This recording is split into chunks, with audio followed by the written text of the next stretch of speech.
Yo, what's up, guys? So today I want to talk about a deck that I believe is super unexplored in the metagame right now. I know that as the format is closing out, a lot of people kind of just be like, oh, this format's pretty much over. But I do think that there's still some cool innovations that can still be made and some things that are can still be thought about. So I want to go over my Runic Snake Eye deck that I played at the Toronto Regional. I didn't do so well. I went X3, but I still want to show the deck because, obviously if I feel like if I don't show it, I feel like it would kind of just be pushed under the rug. And even though I didn't do as well, I think it was mainly because of the fact that I played a lot of voiceless matchups. Like I think I played like 3 voiceless, and I like barely beat them. I actually lost to most voices. I lost to 2 voiceless players, mainly, and then 1 Dark World guy, and then it was mainly because though my runic cards couldn't target any of their stuff, right? So I think that like this deck is really good, but the issue is that like the voices matchup, you need to like play cards to fix that matchup, and I feel like I didn't probably respect it enough, which I think I can definitely just solve that by adding more cards to like beat it. But yeah, I'm gonna show off the Snake Eye runic profile as well as the combo that maybe I can use your guys' help to see if you can make it better. And yeah, also huge shouts to Supreme Pro, txs1.com. You can use pack 10 for 10% off. I used the Supreme Pro sleeves the entire event, and they felt great. So yeah, let's jump right into it. So I played 3 Snake Eye Ash, obviously 2 Poplar, 1 Oak, 1 Jet, 2 Flamberge, and 3 Diablo Star. So still the same Snake Eye engine. Do you still want to max these cards out because these are like the best cards in the deck?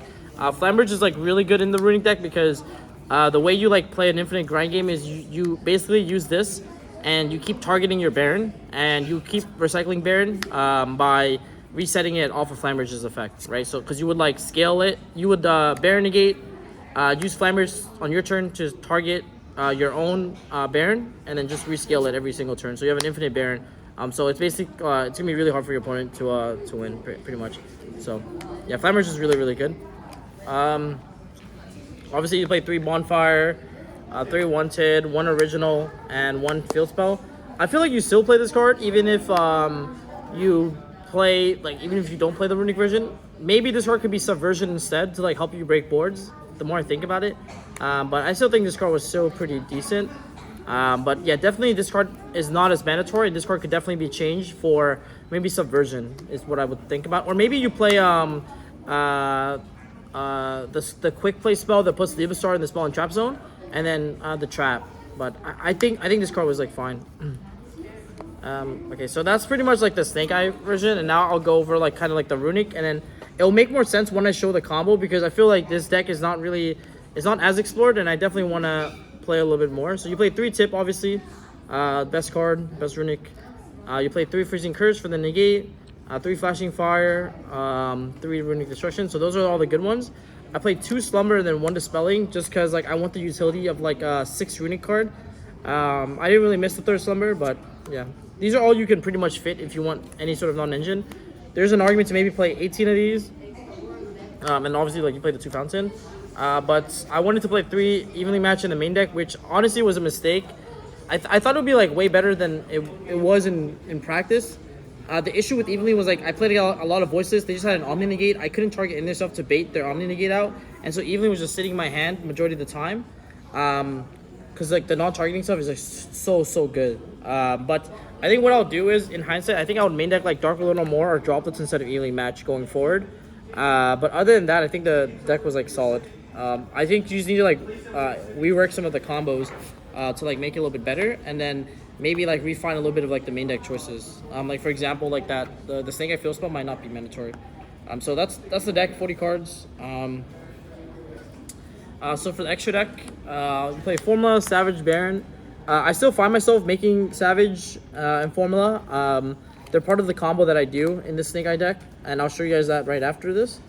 You play Hugin, Gary, and then 1 Sleipnir. I really want to fit 2 of this, but I couldn't really find room. But if my opponent stops my Hugin with Imperm, it's fine because it's basically as if like I use the runic spell as a crossout target. Like I basically use a runic to trade with an Imperm, which I think is like still fine, and this card is like still an extra card to like trade. Gary just to like recycle back Runic Fountain, but then also it's a dark monster, so he lets you go into like Dark Charmer. And then once up near the Runic main, this card is really strong because you can use if you open 2 Runic spells and Snake Eye Ash. This card allows you to end on like a crazy board where like you use this plus Jet Synchron because it's level 9. You can make Baron with this, so it's like really good. So there's that. Obviously, then 1 Karibo, 1 IP. You play 1 SP, 1 Promethean Princess, Celine, both Charmers, and then Appaloosa Access Code. I would think this card was good just to help you clear cards, but I don't know if it's that necessary because I feel like Baron and Flambridge already clear so many cards. But yeah, I just played Access Code. I think it was fine. Let's see. And now for the side deck, I played 3 Dark Little More. This card should have been in the main deck. This card was insane. Same with Droplets. I think these cards are like super crazy. I definitely wish I had room to main deck both of these, but I can only pick 3 non-engine. But I definitely would main one of these. Like they're actually so broken.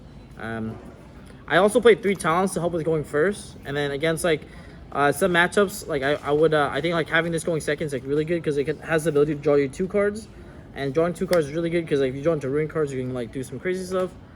And then I played like 3 Spooky, Scattershot, Munin, Sprint. A lot of people just like, I think like Runix just has like a hard time where a lot of people they actually refuse to scoop. So I find myself like where I'm making these crazy boards, but my opponents are like actively trying to break the board and not scooping. So the game will get prolonged and the time cards help. Funny enough, I actually normal summon more Spooky Dogwood to make Baron one of the rounds.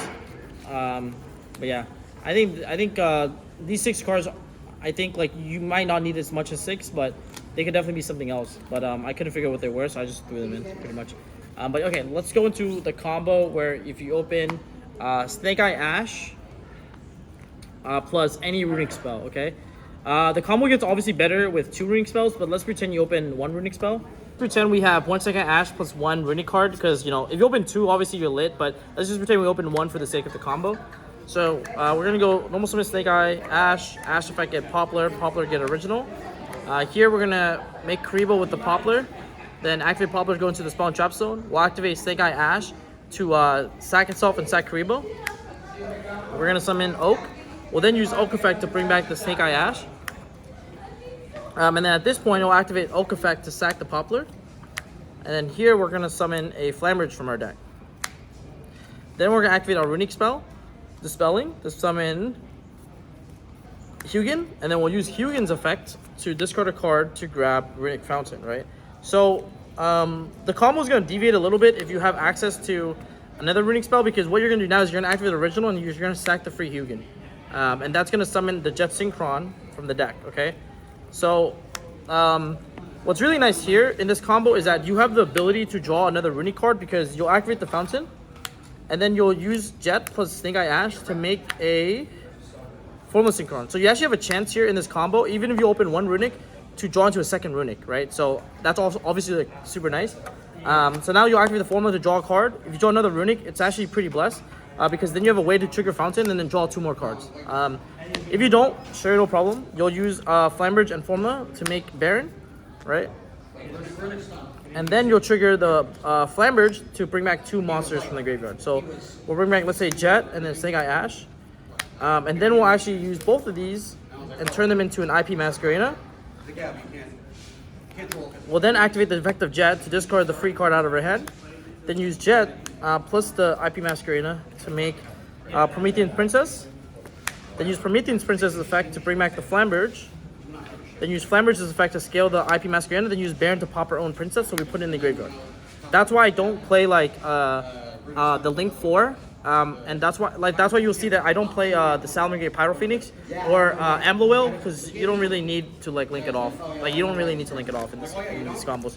So yeah, so this is like your board off 1 Runic spell and 1 Snake Eye Ash, which I think is pretty good. Like I said, it has the ability to draw into another Fountain, like draw into a Runic spell for Fountain as well. But if you open 2 Runic spells, then it's super lit. So this is kind of like the combo. Let me know if you guys have a way to improve the combo or have any other ideas. I'll be interested in hearing it in the comment section below. But what are your thoughts on Runic Snake Eyes? And yeah, I think it'll be a fun challenge to kind of like solve this deck. I think this is like one of the decks that like is not really solved, not really looked at in the format. So maybe maybe Josh, you know what I'm saying? Shout out to Josh, can figure it out. So all right, guys. Hope you guys enjoyed the profile. Don't forget to subscribe. Don't forget to check out TaylorSwift.com. Use pack 10, and I'll see you guys in the next one. Peace.